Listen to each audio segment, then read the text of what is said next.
Austin Reaves has been pretty clear about his intentions. He wants to be a Laker for life. But here's the thing that makes this whole situation fascinating. He also wants to get paid what he's worth. And honestly, who can blame him? The guy has proven himself on the biggest stage in basketball. Now, before free agency even started heating up, Reaves made a bold move. He declined an $89 million contract extension that was sitting right there on the table. That's a lot of money for most of us, but in NBA terms, especially for a player of Reaves' caliber, it might not reflect his true market value. Think about it this way. When you're looking at the 2026 season, Reaves is the guy who publicly said he wants to stay in Los Angeles. He's also the player that the Lakers have made their #1 priority to keep around for the long haul. The front office knows they've got something special, and they're planning to offer him a much bigger contract extension next year. But here's where it gets interesting. Reaves hasn't directly answered questions about exactly what kind of contract he's expecting. Instead, he keeps emphasizing that he wants to be a Laker for life. That's the kind of loyalty you don't see very often in today's NBA, where players are constantly ring-chasing or looking for the biggest payday possible. Let's talk numbers and comparisons, because that's where this story gets really compelling. Last season, Austin Reaves was considered one of the best shooting guards in the entire league. Now, he might not crack the top 10, that's reserved for guys like Stephen Curry, Devin Booker, and James Harden, but he was definitely in that top 20 conversation, which is pretty incredible for a guy who wasn't even drafted initially. Here's what really caught my attention. NBA scouts were saying that Reaves' level of play last season was comparable to guys like Bradley Beal and Zach LaVine, and we're talking about players with massive contracts.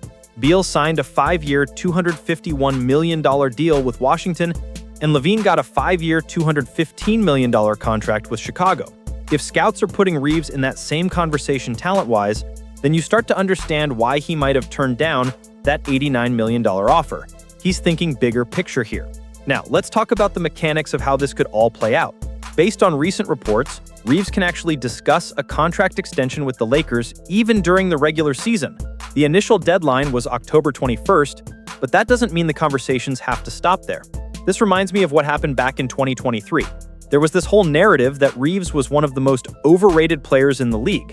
That came from a players' poll, which is always interesting because it's the guys actually playing against him who were voting. But here's the ironic part. That poll came right after Reaves had some of his best playoff performances against teams like Golden State and Memphis. It's funny how quickly narratives can change in the NBA.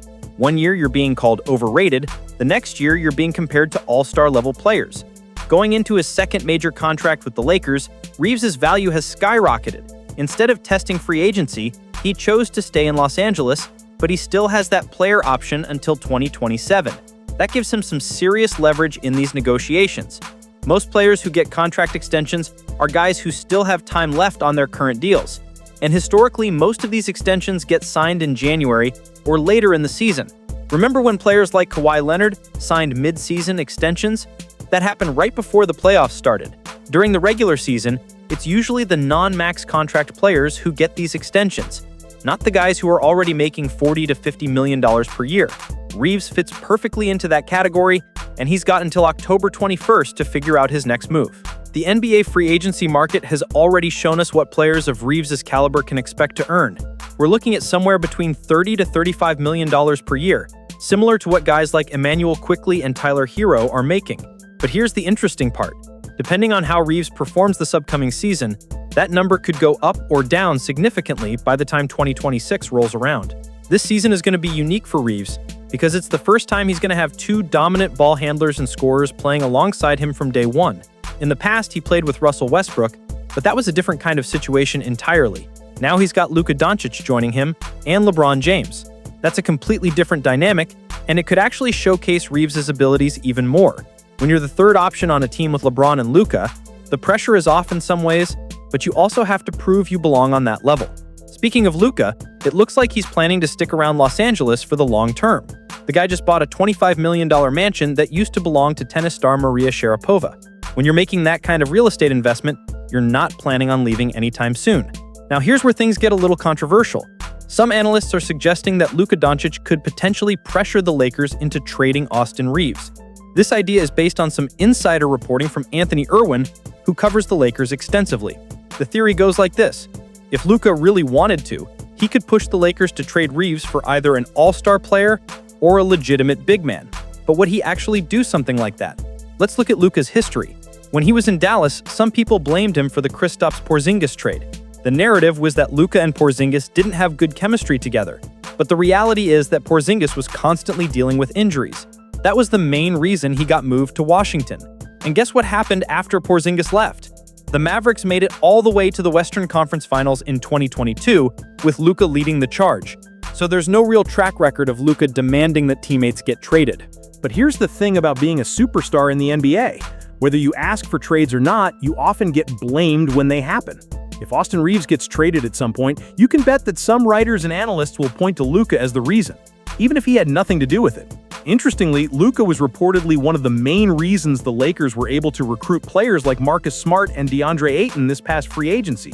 His presence is already making LA a more attractive destination for veteran players. From a pure basketball perspective, trading Austin Reaves this season would be a huge mistake for the Lakers, unless they're getting back a legitimate all-star in return. Remember those comparisons to Bradley Beal and Zach LaVine? If scouts and analysts are putting Reaves in that conversation, then his value is much higher than most people realize. Plus, he's on what you'd call a friendly contract right now, meaning he's producing at a level that's worth more than what he's currently being paid. If you compare Reaves to someone like Tyler Herro, the numbers actually favor Reaves in a lot of areas. Herro is the first option in Miami, while Reaves has been the third option in LA. Despite having less usage, Reaves has been the more efficient player overall. There's also the competitiveness factor. Multiple reports suggest that Reaves has a level of competitiveness that you don't see from every player. That's not a knock on Tyler Herro, but it's one of those intangible qualities that can't always be measured in statistics. Speaking of comparisons, a lot of people are comparing Austin Reaves to Jalen Brunson's career trajectory. Both players were undervalued in the draft, both had breakout seasons around the same time, and both have that blue-collar work ethic that fans love. Remember what happened with Brunson? Dallas let him walk to the New York Knicks, where he became an all-star and the undisputed leader of the team. The Mavericks basically got nothing in return for a player who turned into one of the best point guards in the Eastern Conference. Luka even addressed this situation in interviews after Dallas lost to Minnesota in the playoffs. He talked about how difficult it is to build chemistry with a team when you don't have enough practice time. And he's absolutely right about that. The NBA schedule is brutal these days. Teams are lucky if they get 3 days off between games during the regular season. Most of the time it's just 1 day, which barely gives you enough time to recover, let alone work on team chemistry. Even coaches like Steve Kerr have publicly called out the NBA about how demanding the schedule has become. It's putting players at risk and making it harder for teams to actually develop the kind of chemistry you need to win championships.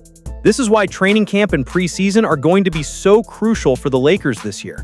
It's really the only time when Luka, LeBron, and Reaves are going to have extended periods to work on their chemistry together. They need to figure out how to play with each other, how to share the ball effectively, and how to maximize each other's strengths. That's not something you can do in the 1 day between regular season games.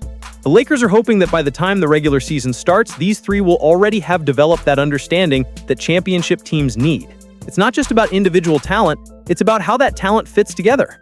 As we look toward the 2026 season, Austin Reaves' situation is going to be one of the most interesting storylines to follow. Will he sign that big extension with the Lakers? Will his value continue to rise? Or will some unexpected trade shake up the entire landscape? What we do know is that Reaves has positioned himself perfectly. He's shown loyalty to the Lakers organization, he's proven he can perform on the biggest stage, and he's still young enough that his best years are likely ahead of him. The Lakers, meanwhile, have to decide how much they're willing to invest in keeping their core together. With LeBron getting older and Luka in his prime, they need players like Reaves who can contribute both now and in the future. This is the kind of situation that could define both Reaves' career and the Lakers' championship aspirations. If they can lock him up long-term at a fair price, they'll have solved one of their biggest roster questions. If they let him walk or trade him for the wrong return, they could be looking back on this as a massive missed opportunity. Austin Reaves represents everything that's great about the modern NBA. He's a player who wasn't given anything, who had to work for every opportunity, and who stayed loyal to the team that gave him his first real chance. But he's also smart enough to know his own value and confident enough to bet on himself. Turning down $89 million takes guts, but it also shows that he believes his best basketball is still ahead of him. For Lakers fans, this is the kind of player you want to build around. Someone who wants to be there, who produces when it matters, and who makes everyone around him better.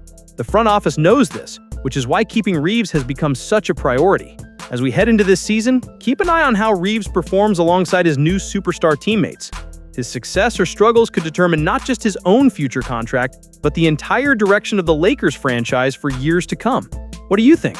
Should the Lakers pay Austin Reaves whatever it takes to keep him? Or is there a price that would be too high? Let me know in the comments below. And don't forget to subscribe for more NBA analysis and breakdowns.